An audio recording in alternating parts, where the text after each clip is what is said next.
Hey, Real Green Ninja here. Today we're going to be talking about how to add an installment plan to someone you've already done work for so far this year. So let's begin. Let's say have a customer, you maybe they have like a 5 or 6 round lawn care program, you've gone out to the property and you did their first service and you posted production on it so their account reflects the charge. And they call you up and say, hey, listen, I would really appreciate if you can put me on some sort of payment plan. And you can be sure, no problem. This is what you're going to do. You're going to pull up the customer's account. And again, I do have someone that's set up here, and you'll see they currently owe $54.06. And then you're going to go to the installment tab, and then you're going to set up the installment like you normally would. But one thing you'll notice though is see this amount here that's $306. If we go back, that is a total charge of what that program's going to be. The thing is though is because you've already charged the person for that first round, when you go to create the new plan and tell it to include that program, and of course it's going to say, hey, do you want to change the billing type? You hit yes.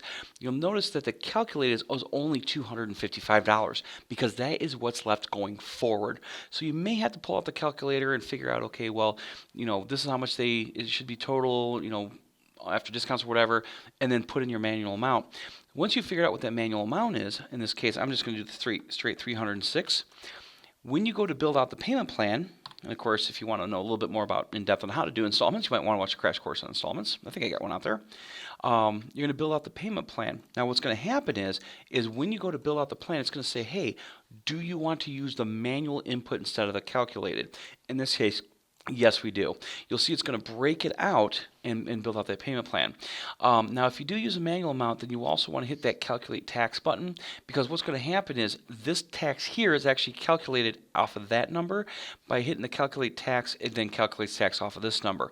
Once you have all that information in there, of course, if you want to put any notes or whether or not, their credit card and so on, again, as you would know, a normal plan or whatever, you're going to hit save, and now we have the installment plan in place. But the thing is that customer still owes you money for that first round.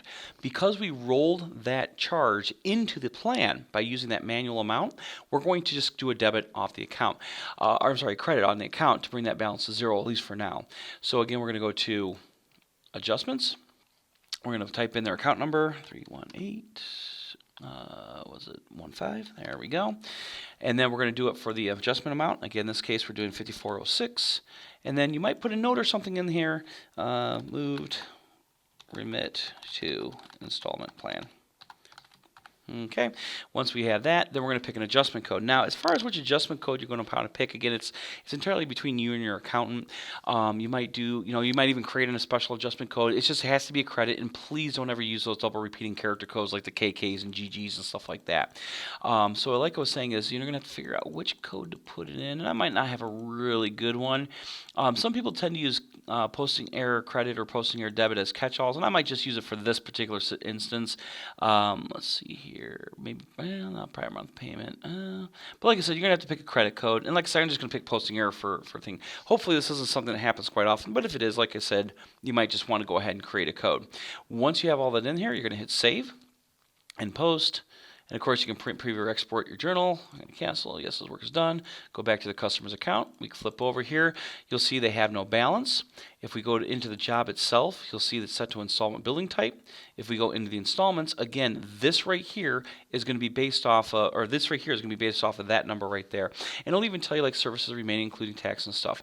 Now, the one thing you do need to be aware of if you set this up is because that first round was already posted, it's not going to keep track over here under the installment services completed.